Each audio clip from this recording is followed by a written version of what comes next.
52편 포악한 자여, 내가 어찌하여 악한 계획을 스스로 자랑하는가. 하나님의 인자하심은 항상 있도다. 내 혀가 심한 악을 꾀하여 날카로운 삭도같이 간사를 행하는도다.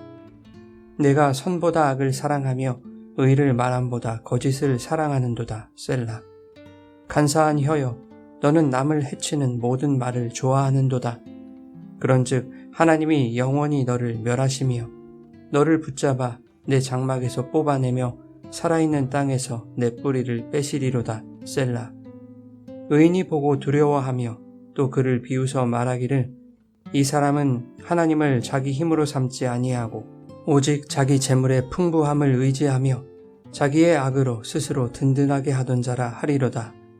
그러나 나는 하나님의 집에 있는 푸른 감람나무 같으며 하나님의 인자하심을 영원히 의지하리로다. 주께서 이를 행하셨으므로 내가 영원히 주께 감사하고 주의 이름이 선하심으로 주의 성도 앞에서 내가 주의 이름을 사모하리이다.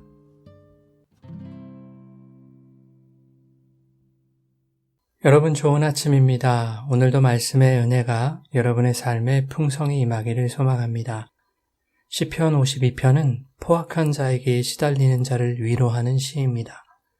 표제어가 이 시의 배경을 설명해주고 있는데 에돔 사람 도액이 사울에게 와서 다윗이 아히멜렉의 집에 왔다고 말하던 때에 라고 기록되어 있습니다. 사무엘상 21장과 22장에 보면 다윗이 사울을 피해 높당으로 도망하여 제사장 아히멜렉에게 갔을 때 아히멜렉에게 음식을 구하고 골리앗의 칼을 얻는 장면이 나옵니다. 그런데 그때 염탐하던 에돔 사람 도액이 사울에게 고자질을 합니다. 결국 사울은 다윗을 도와준 것에 분노하여 도액에게 제사장들을 몰살시키도록 명합니다. 이는 한 사람의 간사한 혀가 공동체를 파괴하고 무고한 생명을 참혹하게 살육하는 도구가 된다는 것을 보여줍니다. 시편 52편은 바로 이 끔찍한 사건 속에서 다윗이 하나님 앞에 올린 기도입니다. 다윗은 서두에 포악한 자들을 향하여 이렇게 말합니다.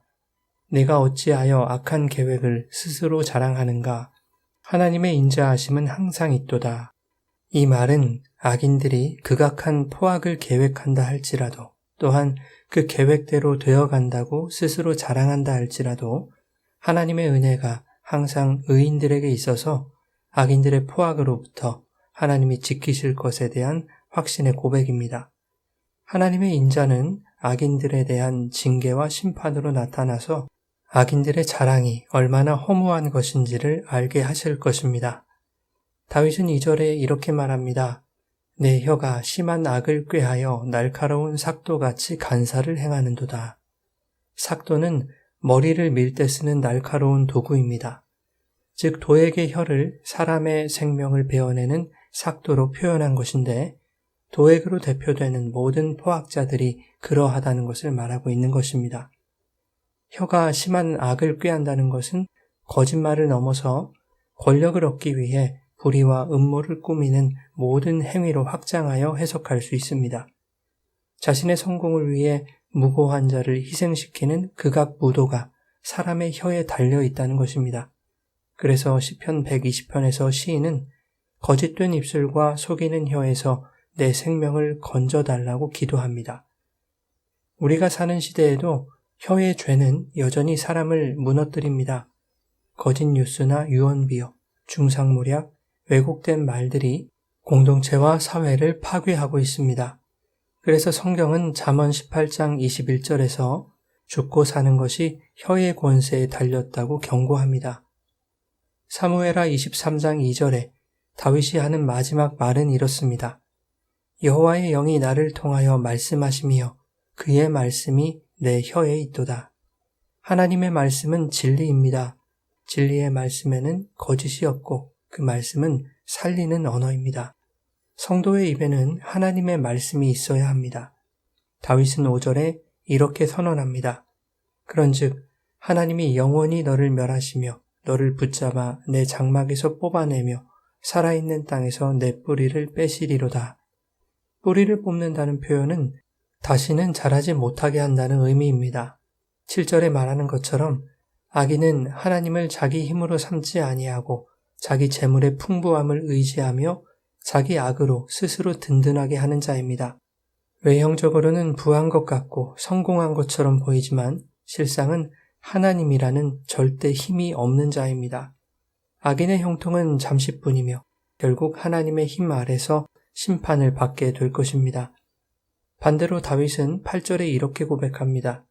오직 나는 하나님의 집에 있는 푸른 감람나무 같으며, 푸르다는 말은 신선하고 시들지 않으며 끊임없이 생명이 공급되는 상태를 말합니다. 세상 권력과 간사한 혀에 의지하는 사람은 뿌리째 뽑힐 것이지만 하나님의 집에 뿌리 내린 사람은 푸른 감람나무처럼 시들지 않는 영원한 생명이 공급된다는 것입니다. 그 생명은 하나님의 인자하심을 의지하는 자에게 주시는 영원한 공급입니다. 그러므로 다윗은 이렇게 고백합니다. 푸른 감람나무처럼 시들지 않는 영원한 생명을 주신 것은 주님의 인자하심으로 말미암은 것입니다. 주께서 이를 행하셨습니다. 그리고 다윗은 내가 영원히 주께 감사하고 주의 이름을 사모하겠습니다. 라고 선언합니다. 다윗은 아직 문제 해결을 보지 못했지만 이미 하나님께 감사하며 찬양합니다. 왜냐하면 그는 하나님의 심판과 공의가 반드시 이루어질 것을 확신하고 있기 때문입니다. 지금은 고난 속에 있지만 하나님의 나라의 완성 안에서 악인은 반드시 심판을 받을 것이고 의인은 반드시 세워질 것이라는 믿음이 있었기 때문입니다. 사랑하는 여러분, 도액과 같은 포악한 자들은 잠깐 형통한 것처럼 보이지만 결국 하나님께서 악인들을 뿌리채 뽑으실 날이 올 것입니다. 그러나 하나님의 집에 뿌리 내린 성도는 푸른 감람나무와 같습니다. 하나님의 인자하심이 늘 그들과 함께 있어 포악자들의 악한 계획과 거들먹거림 속에서도 흔들리지 않고 무너지지 않는, 시들지 않는 생명력을 공급해 주실 것입니다. 그러므로 우리의 혀를 거짓과 파괴의 도구가 아니라 진리와 생명을 전하는 도구로 사용하고 세상의 재물과 권세가 아니라 하나님의 인자하심과 그분의 말씀에 뿌리 내리며 어떤 상황 속에서도 감사와 찬양의 열매를 맺는 푸른 감람나무로 살아가시기를 예수님의 이름으로 축원합니다.